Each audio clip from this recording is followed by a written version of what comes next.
All right, so we're going to move on to the next movie, which is Rocket Science.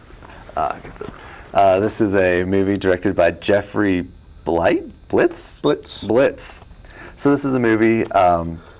It starts out, you think, to be about a girl who wants to win a debate championship, but then it has this great kind of voiceover thing going over about a kid losing his voice and then another one gaining it, and this torch is passed on to this little quirky kid who has a speech impediment, I guess. He stutters and just can't speak fluently, and he gets a lot of family problems and stuff, and the girl decides that her partner, who has lost his voice and dropped out of school, she needs a new debate partner, so she goes on a hunt. And she discovers this stuttering boy and says he has the spark, and he wants him to become a part of the debate team. So it's a movie about a kid trying to overcome his ability, his disadvantages, at the same time find love, and just a bunch of weird things that happen to him along the way in his freshman year in high school on the debate team. So this movie, it was different. I did enjoy it, but not as much as one of those ones where I was watching it and it has a really exciting plot where you're expecting things to go, it leads to one thing to another thing, and he's doing one thing and then there's betrayal, and then a lot of, I think the quote is, in the movie is, I'm on a quest of love or revenge, I'm not sure which. And I just really love that part where, so you're sitting there watching this kid as he progresses through, and I felt very disappointed. And as it goes on, I don't know, I was very disappointed in it, so I did lower my grade. I was like B+ through most of it, and then as it went on, I was like a little bit less. So it ends at a B-. I was a big fan of it because Anna Kendrick is in it. Yeah. And after Scott Pilgrim, I'm like, yay, anyone from Scott Pilgrim I'm okay with.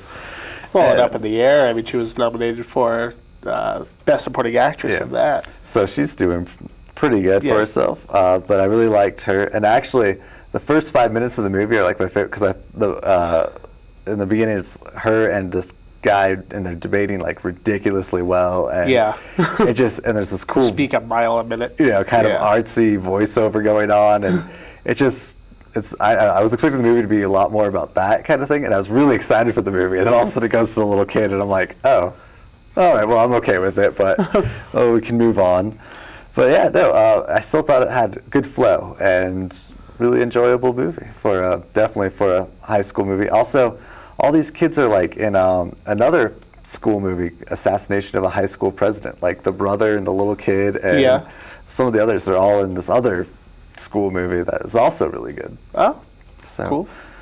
I agree with you on some points there. I think I give it a B+, just because overall I do enjoy the movie. After I've seen it, and your expectations are kind of blown, because I do agree that it really kind of starts off really fast, and then that last half of the movie just doesn't go where you want it to go. Yeah. It probably takes the braver direction as far as the storytelling element goes, where it doesn't pay off in the ways you think it's going to, but I kind of just wish it did. Yeah. Like, I kind of wish it would have went the more formulaic Hollywood route and just let the movie, let the hero get his way. Yeah, we're definitely rooting for the little guy in this one. Yeah, exactly. I do think that, let's see, let me get character names right. Hal Hefner, played by Reece Thompson, the main character, the stuttering boy. He's not really a strong enough presence to be a leading man for the whole movie. You're rooting for him, but only kind of, and you really just want to see Anna Kendrick, because she just steals the show the whole time. Her delivery, her dialogue, her character is just so much fun to watch. It's just so much fun just to hear her talk. And this director, Jeffrey Blitz, he originally did the documentary Spellbound, which is about high school spelling bees, which is kind of a similar as far as cutthroat competition kind of thing that goes, except for that was real life.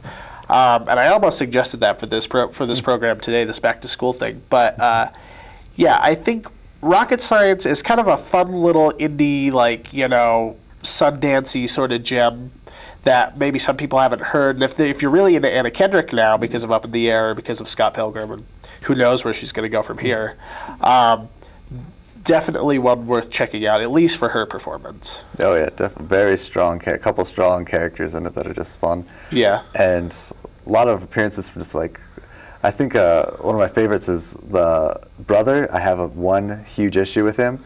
He is wet the entire movie. Very greasy. For no reason. And the one time he's dry is when he's in the bathroom fighting his brother in the shower, and he's dry. And the rest of the movie, he's just soaking wet. Yeah, and it bugged me the whole time. I'm sitting there watching this movie going, why is he so wet? I don't know. Very idiosyncratic kind of character. I think I should have docked it a little more because of that. Maybe I'm going to change it right here. It's going to a C+ now because of the wet kid. Because of the wet